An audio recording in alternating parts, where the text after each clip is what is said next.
सात फेरे अग्नीच्या साक्षीने भाग 4.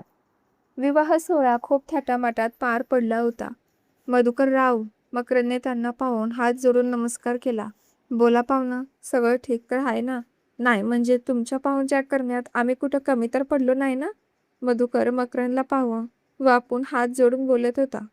काय बोलताय मधुकरराव, अहो एवढं थाटामाटात झालेलं लग्न आज आमच्या सगळ्या गावानं पहिल्यांदाच पाहिलं असेल. नंबर 1 झालंय सगळं.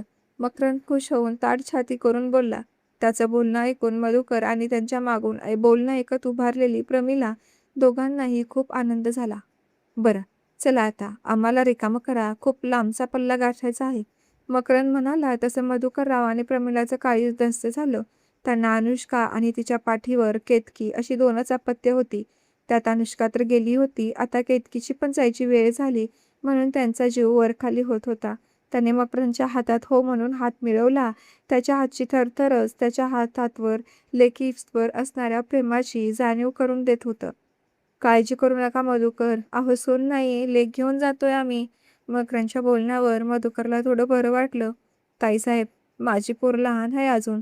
कमी वयात असं अचानक लग्न झालंय, संसाराची समज नाही तिला. काही चुकलं तर सांभाळा. प्रमिला डोळे पुसत म्हणाल्या. तेवढ्यात केतकी सागरसोबत तिथे आली. तिच्या पदराशी बांधलेल्या जोडगाठीमुळे सागर तिच्यासोबतच फिरत होता. ती मात्र पूर्ण मंडप फिरून तिच्या आईजवळ आली होती. समोर केतकीला पाहून प्रमिलाताईंना रडू आलं. बाळा, नीट राहा, सुखानं संसार कर, सगळ्यांना माया लाव, जीव लाव. आजपासून तुझ्या खऱ्या आयुष्याला सुरुवात झाली आहे. खरं बाई पण जगायची वेळ आता इथून पुढे असणार. सगळ्या घराचं घर पण जप, प्रमिलाताई म्हणाल्या. समोर आपल्या आईला आपल्यासाठी असं जीव मोकळून रडताना पाहून केतकीला राहवलं नाही. तिने पटकन तिच्या आईला मिठी मारली आणि जोरजोरात रडत होती. बाजूला उभा असलेल्या सागरला तिचं रडणं पाहून वाईट वाटत होतं, पण तो तसाच खांबासारखा एकटक तिच्याकडे पाहत उभा होता. अगं प्रमिला, तूच अशी रडत राहिलीस तर ती कशी जाईल नांदायला? अवंतिका तिची समजूत काढत म्हणाली. त्यावर प्रमिलाने स्वतःला सावरलं. बाबा येते, काळजी घ्या, कोणत्याही गोष्टीचं टेन्शन घेऊ नका, जे झालं ते विसरून जा.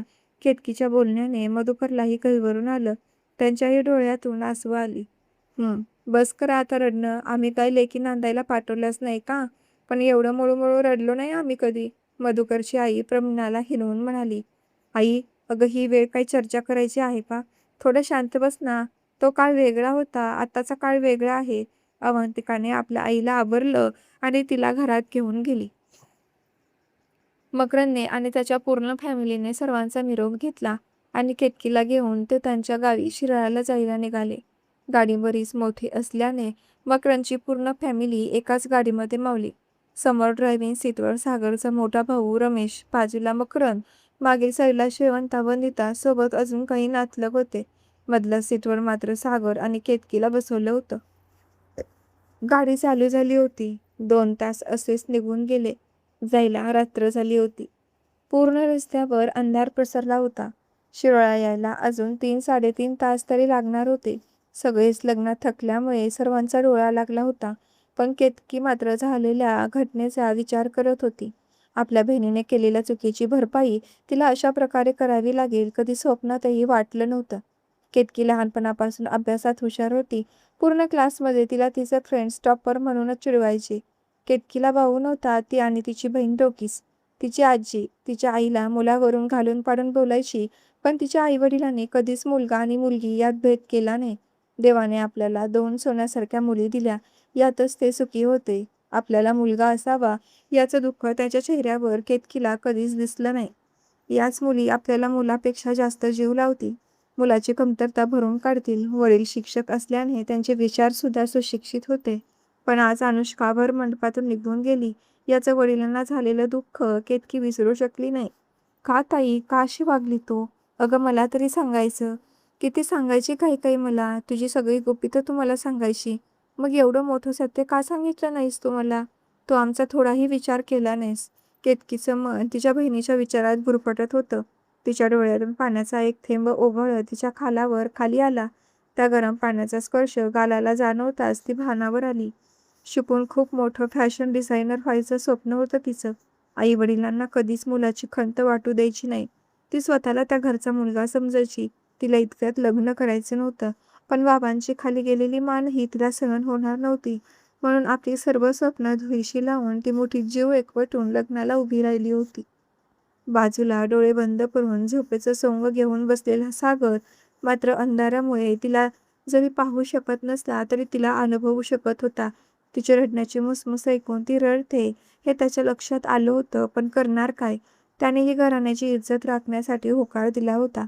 ज्या फिलिंग त्याने अनुष्कासाठी राखून ठेवल्या होत्या त्या फिलिंग केतकीसाठी तयार व्हायला वेळ लागणार होता. पण सध्या आता आपलं तिच्याशी लग्न झाले आणि ती आपली बायको आहे, जबाबदारी आहे या गोष्टीचं भान त्याला होतं. रात्री 11:30 वाजता गाडी शिरोळ्यात आली तसं गाडीतून सर्वजण खाली उतरले. शेवंताबाई घरात ओवाळणीचं ताट आणण्यासाठी गेल्या.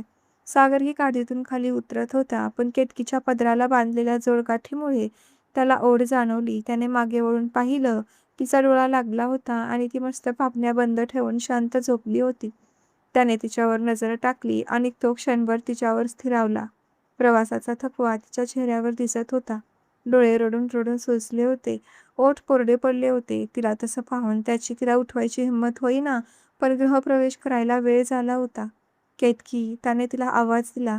गाडीत ते दोघेच होते, पण तिने डोळे उघडले नाहीत. केतकी, उठ, घर आलं आहे. त्याने तिला थोडा आवाज चढवत जागं केलं आणि त्याचा आवाज कानात जाताच तिने डोळे किलकिले पडून पाहिलं. समोर वाड्याची अंधुक छायाकृती दिसली आणि तिने खाडकन डोळे उघडले.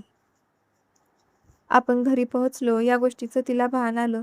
तिने शेजारी उभा असलेल्या सागरवर नजर टाकली. घर आलं आहे, जागे व्हा. ती जागी झाली हे पाहून तो हळू आवाजात म्हणाला, हो. तिने त्याच्याकडे पाहिलं आणि गाडीमधून खाली उतरत होती. तिने तिचा उजवा पाय गाडीतून खाली उतरला आणि समोर अंधारात लाइटिंगने गजबजलेला तो सुंदर वाडा पाहून ती स्तब्ध झाली. मधुकररावांनी अनुष्कासाठी खूप उत्तम स्थळ शोधलं होतं. शेती, वाडी, मुलगा बँकेत नोकरीला, घरात पैसा, प्रॉपर्टी भरपूर होती. शेतात पाणी होतं, त्यामुळे सगळीकडे हिरवळ होती. पूर्ण गावात कोणाचा नसेल असा टुमदार वाडा सागरच्या वडिलांनी बांधून घेतला होता. "नीता, कुठं राहिलीस? ये की बिगी बिगी. एकतर एवढी रात्र झाली यायला आणि तू अशी कासवाच्या पावलाने कामं करून कसं चालेल?" शेवंत आपल्या मोठ्या सुनबाईला आवाज देत म्हणाल्या. "होय होय, आलीच." नीता ओवाळणीचं ताट आणि धान्यात ओलांडायचं माप घेऊन आली. सागर आणि केतकी दोघेही दाराच्या उंबरठ्याशी येऊन उभारले. शेवंताने त्या दोघांचं औक्षण केलं आणि खाली ठेवलेलं धान्याचं माप ओलांडायला सांगितलं. नीता मात्र सर्व तोंड वाकडं तिकडं करत पाहत होती. केतकीला हे सर्व पाहून खूप भीती वाटत होती. आपण आता या घराशी आयुष्यभर जोडले जाणार, तिच्या मनात विचार येत होते. "पोरी, विचार कसला करतेस? ओलांड की माप." शेवंता म्हणाल्या तसं केतकीने त्यांच्याकडे हसून पाहिलं आणि माप ओलांडण्यासाठी तिचा उजवा पाय उचलला. "थांबा," नीता जोराने म्हणाली. तसं माप ओलांडण्यासाठी उचललेला पाय केतकीने हवेतच ठेवला आणि ती नीताकडे काय झालं या आविर्भावात पाहत होतं. तर मग मैत्रिणींनो, कथा कशी वाटते कमेंट करून नक्की कळवा. पुढचा भाग पाहण्यासाठी चॅनेलला सबस्क्राईब करा, जेणेकरून येणाऱ्या नवीन भागाचं नोटिफिकेशन सगळ्यात अगोदर तुम्हाला मिळेल. Thank you for watching.